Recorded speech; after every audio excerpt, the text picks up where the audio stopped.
Hello and welcome to Eternal in 5. I'm aReNGee, and today we're going to be covering the second dump of spoilers that have been tossed out into Discord over the weekend by Scarlatch. There's a number of them, so we'll be moving relatively quickly once again. Our first spoiler is Age-Worn Vestige, which is a relic weapon for once, +3/+9, with Spellcraft 3 Play Harsh rule. This is a card I'm personally very interested in as an armory player. I don't know how effective it's going to be. 9 is a lot to pay for a harsh rule, especially when you're only hitting them for 3. But 9 is a lot of armor, and there's certainly ways to get up to this, so this is a card I'm cautiously optimistic about. In the Expedition format, we've also lost almost all access to harsh rule, which makes this a little bit more interesting, and Justice does have a number of ramp cards, so I'm going to call this one cautiously playable, but we'll have to see how well it plays out. Relic weapons have not historically been at their best since about 2017. Our next card here is Hexcaster, 3 cost, 2/2, marginal ability, won't see play, draft card. Next we have Smoke Dancer, which has Ally for what I thought was the first time since its original printing in Dusk Road and subsequent follow-ups in Dead Reckoning, but it turns out there is a forgotten card called Tribe Craftsman from the Trials of Gordov, so Ally not gone forever.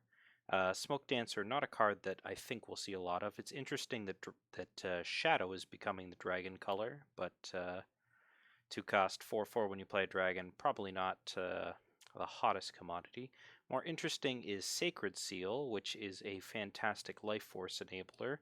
Now, Life Force, we haven't got anything since the Tale of Horus Draver, which was just after Omens of the Past, so almost 2 years ago now. But the return of Ally does give me some hope for the return of Life Force. So if we see a couple more Life Force cards, Sacred Seal is a card that goes up in value. You're not really going to want to play it in any other deck. Losing influence is a big deal, even in monofaction decks. Okay, moving on, we have formerly Vile Mullet and Nakova, now just Nakova and Molat. This is the payoff for Den of Ordeals, the new 6 cost site. Yeah, it basically reads you win the game. Huge Berserk Aegis Flyer, summon kills everything. Very powerful.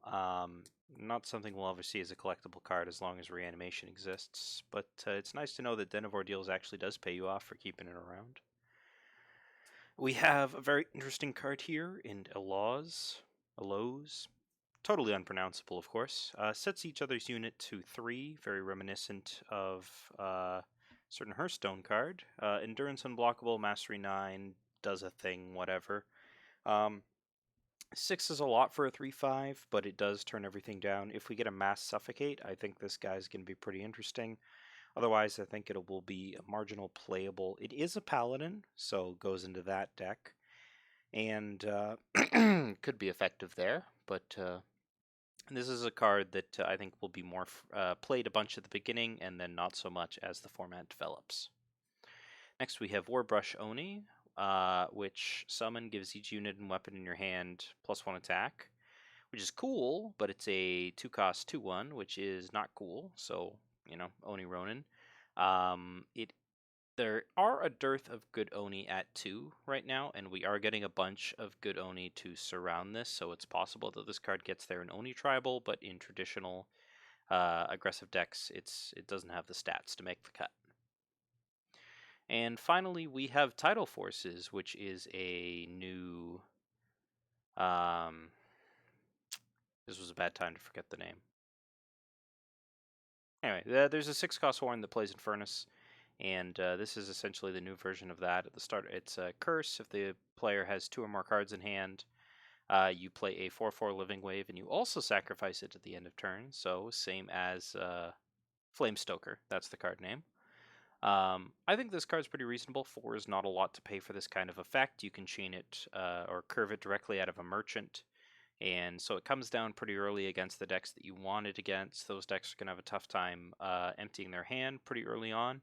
and then it either forces them to play into relic removal, which allows your other cards to do what they're doing, or you're going to get a bunch of hits in with a 4/4. So, they clear the board with Harsh Rule or whatever. You hit them for 4, play your stuff, they clear it again, hit them for 4. It adds up. So I think it'll be a pretty effective choice, especially for decks that don't usually get this kind of effect. And yeah, so I think that this is a good market card if you're in the market for that kind of effect. Lots of exciting cards here, and I look forward to discussing the future spoilers as they come out.